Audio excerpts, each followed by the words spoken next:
Hola, was geht, was geht, was geht? Neues Video und heute mit einem Mann, The Myth, The Mentor, Dr. Peacock. Habt ihr euch ja gewünscht, nach meinen Zephyr Reactions. Wird natürlich auch von Dr. Peacock mehr kommen, genauso wie von den ganzen anderen geilen Motherfuckern und Motherfuckerinnen. Ja. Zwecks Auftritten. Ich meine, wir haben ja sehr, sehr viele oder sehr, sehr geiles Spektrum an geilen DJs und DJs. Ich weiß gar nicht, wo ich mit dem Satz hin will. Aber auf jeden Fall, ne, ihr merkt, ich komme immer mehr rein in diese Szene, sage ich jetzt mal. Ja, könnte man so sagen. Ich komme immer besser rein. Heißt, ich lerne immer mehr Menschen kennen und somit auch um Weiten viel mehr Sets, die wir uns noch angucken können von verschiedenen Festivals, aber auch von verschiedenen Künstlerinnen und Künstlern. Aber heute sind wir hier bei Dr. Peacock, den ihr mir sehr ans Herz gelegt habt, den ich aber auch kenne, mit seinem Zylinder. Und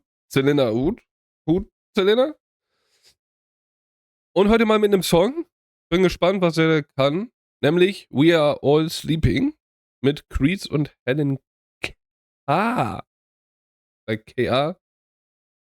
Das ist halt das Problem mit Deutsch und Englisch, ne? Aber gut.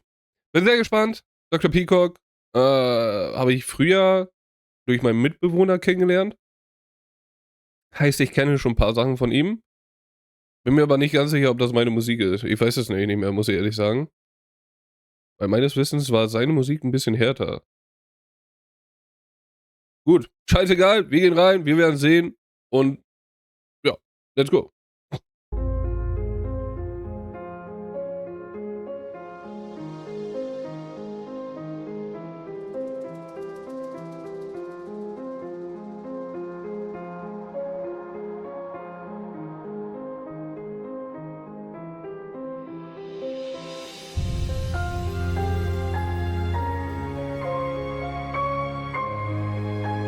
Mm.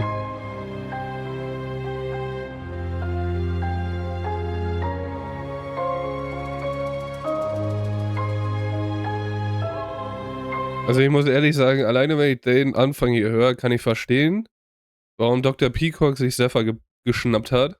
Und warum Zephyr, ne, so warum Peacock der Mentor ist. So, du merkst jetzt schon so irgendwie Ähnlichkeiten, aber was auch sehr, sehr geil ist, wenn du wirklich so zwei Leute hast, die sich gegenseitig so pushen oder wo der eine was von dem anderen abguckt. Geil.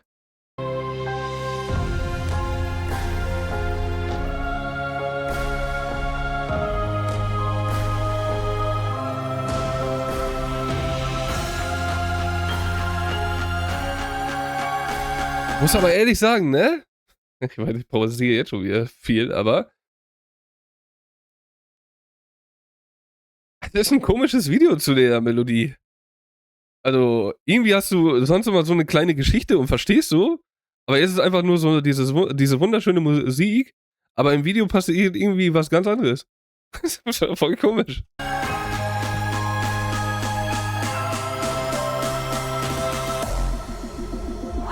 Oh.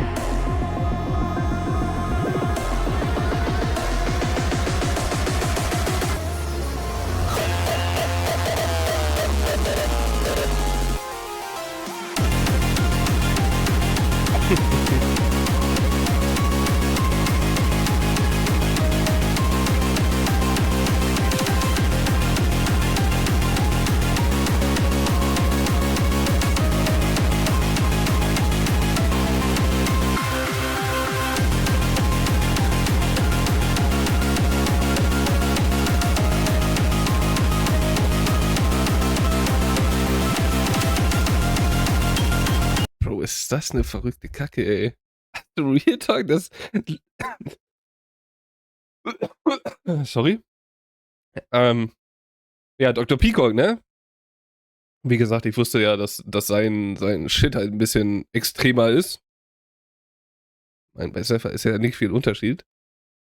So, aber auf jeden Fall, ähm, das Verrückte ist halt, finde ich, dass jetzt, wo es so durchdreht und der Mann durchdreht, du so ein bisschen was verstehst. Auch wenn ich ja mehr so der Fan bin, wenn du wirklich so einen Sänger hast und so ein bisschen mehr reingezogen wirst. Aber irgendwie checkt man doch jetzt so ein bisschen das Video, warum das Video zu dem Song.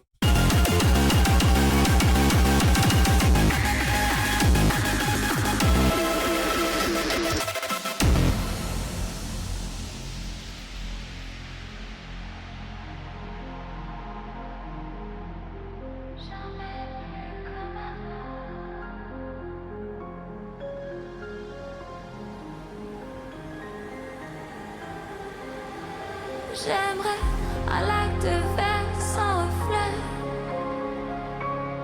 un lac où plus rien ne serait, où l'œil lascif contemplerait, mais au lieu de ça, on bascule dans le noir. Allez viens, je me resserre un verre d'espoir. Das ist halt das Schlimme, ne? Ich mag die französische Sprache halt einfach nicht. So viele sagen ja Sprache der Liebe und ist so wunderschön und dies und das, aber irgendwie, ich komme damit nicht klar mit der französischen Sprache. Das ist so nichts für mich. So, wenn ich die in Songs höre, klar, es gibt manche Songs, oh, ist schon geil und in manchen Songs kriegen das die Künstler und Künstlerinnen hin, dass es sich geil anhört, aber meistens, wenn ich irgendwas Französisches höre, weiß ich nicht, das ist einfach nicht mein Fall. Richtig komisch. Ah, gut. Aber man muss ja halt sagen, es ist trotzdem jetzt in diesem Fall, auch wenn ich die Sprache ja nicht mag, 'ne Verschönerung von dem Song nochmal. Weil du hast ja ein richtig geiles Piano, was man ja sagen muss, was ja so richtig schön tiefgründig ist. Und mit ihrer Stimme macht die es schon sehr gut, also mit ihrer Stimmfarbe. Il suffirait pourtant d'y croire, un lac où tout le monde s'unirait, dans cette danse effrénée, pour écrire le jour d'après. Notre mot d'ordre serait d'aimer, briser la glace et s'embraser, mettre le feu et s'embrasser, pour écrire le jour d'après. Un lac où plus rien ne serait, jamais plus comme avant.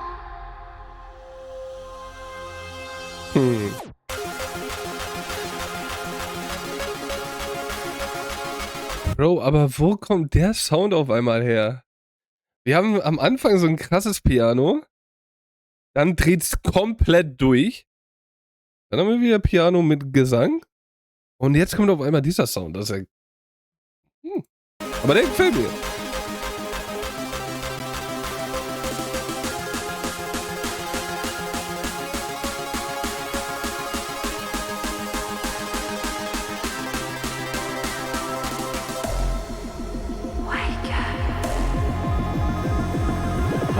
Aber jetzt muss ich sagen, jetzt feiere ich das, ne?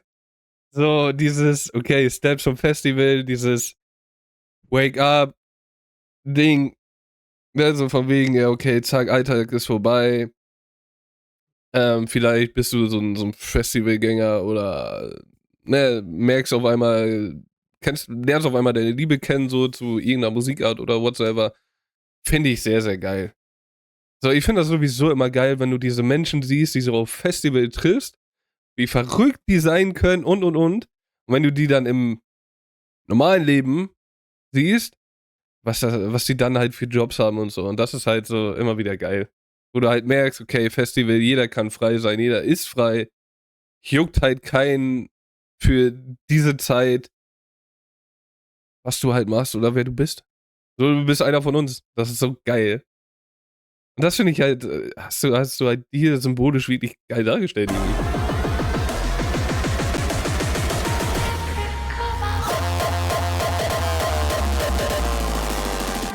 J'aimerais un lac de verre sans reflet,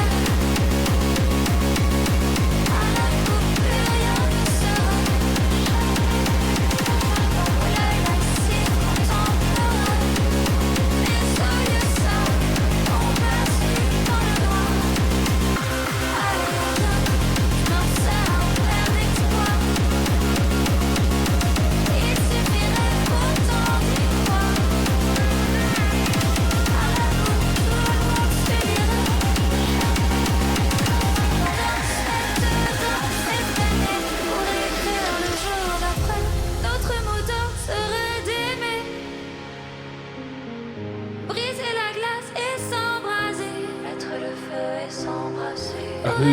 Ich wollte doch gerade ganze Zeit schon sagen, dass die da ganze Zeit rumlaufen.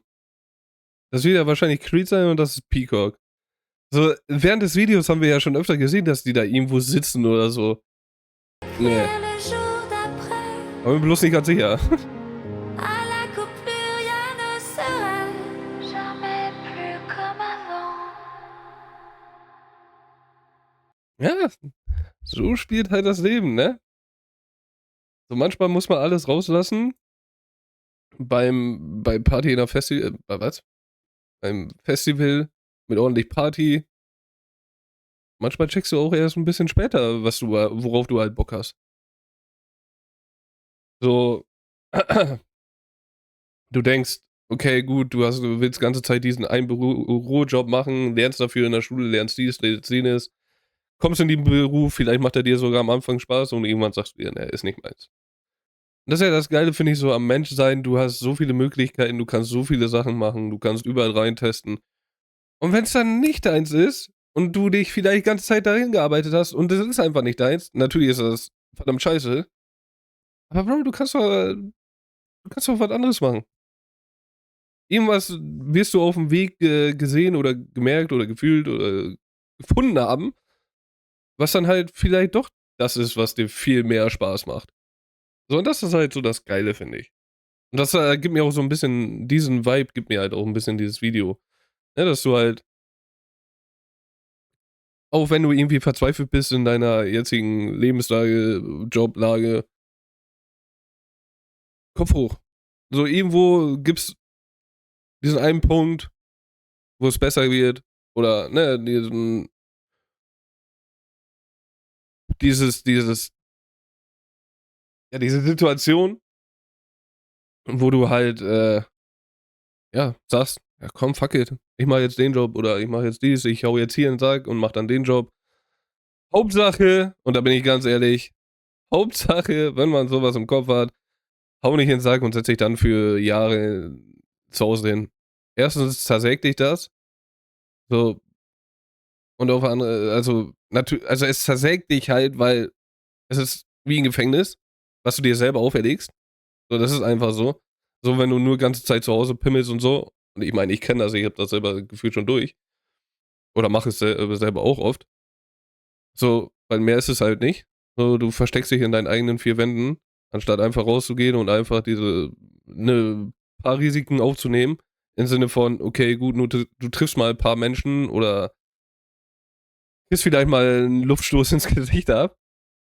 Ähm, ja, deswegen. So, macht einfach. So, aber seht halt zu, ne, Geld muss reinkommen, das ist einfach so. Geld muss reinkommen. Aber jetzt zurück zu, zu dem Song. Ist halt verrückt, ist halt crazy, gerade so am Anfang, wie gesagt, ne, dieses Piano, Durchdrehen, Piano-Gesang, zu diesem geilen Sound. Also ich muss ehrlich sagen, ab diesem Zeitpunkt, wo dieser Gesang hier aufgehört hat, also dieser Switch so war, hat mir das extrem gefallen. Fand ich sehr, sehr geilen Song. Davor, sehr schön, emotional, was geil kommt, gerade mit dem Video. Man sieht halt, es ist halt so ein bisschen gefühlt self-made Video. Finde ich auch sehr cool gemacht. Kriegst du aber auch dadurch, ne, manchmal nicht so eine gute Connection hin mit den Feelings. Aber fand ich auch sehr gut eigentlich sonst gemacht. Ich meine, klar, du musst ein bisschen sacken lassen und ein bisschen kapieren. Aber sonst finde ich es sehr, sehr geil. Songtechnisch, wie gesagt, mehr das Ende war mein Favorite. Wobei ich aber auch wieder sagen muss, und ich denke, ein paar, die mich jetzt hier schon verfolgen, wissen, wenn der Drop kommt, dann will ich da keine Sängerin mehr hören. So, das check ich halt so nicht. So, es geht ab, es geht steil, aber dieser Gesang macht manchmal so diesen ganzen Beat für mich kaputt, wie wir das hier zum Beispiel haben. Du hast dieses krasse Durchdrehen, aber dadurch, dass Helen noch am Singen ist oder zwischendurch noch mal rein singt, ist es so, dieser ganze Vibe ändert sich und ich will ja eigentlich durchdrehen, ich will da Party machen und so, aber wenn dieser Gesang kommt, der holt mich so ein bisschen raus. Außer du kriegst es natürlich hin, dass du irgendwie einen geilen Vibe damit oder einen passenden Vibe damit kreierst, was aber verdammt schwierig ist. Und ich bis jetzt, glaube ich, noch nicht mal hatte. irgendwie. Aber hier auf jeden Fall in dem Song hat es mich nicht, mal wieder nicht abgeholt. Dieser Gesang zwischendurch. Weil du hast einfach einen geilen Beat-Drop, du hast einen geilen Beat dann, geiles Durchdrehen, cooles Video. Ja. Und gerade auch so, ne, dieses Hin- und Her-Switchen mit dieser Message dahinter, die ich ja für mich gerade so hab, bekommen habe und versucht habe, euch zu erklären.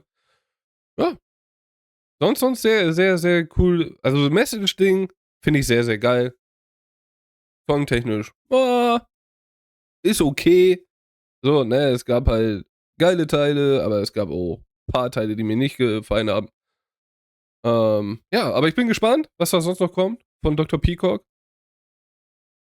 Und dann sehen wir uns da wieder. Ich weiß, es ist härterer Shit, habe ich ja gerade gemerkt. Das ist ja Frenchcore, meine ich. Korrigiert mich, wenn es hier falsch ist. Muss ich auch ein bisschen lernen, ne, was jetzt was ist. Ähm, ja, es ist ein bisschen härter für mich, aber ich bin auch ganz ehrlich, da würde ich auch so ein bisschen reingehen, um einfach, ne, die Künstler auch so ein bisschen mehr kennenzulernen, weil ich ja auch weiß, dass manche Künstler und Künstlerinnen einfach viel abdecken im Hardstyle, Frenchcore und Business oder im Harder Styles, so, in den Harder Styles, sagen wir es mal so. Hm, deswegen bin ich gespannt, was da noch so kommt. Ich hoffe, ihr auch, dann sehen wir uns da wieder. Bis dahin wünsche ich euch einen wunderschönen Tag. Verliert euer Lächeln nicht und dann vielleicht bis zum nächsten Mal.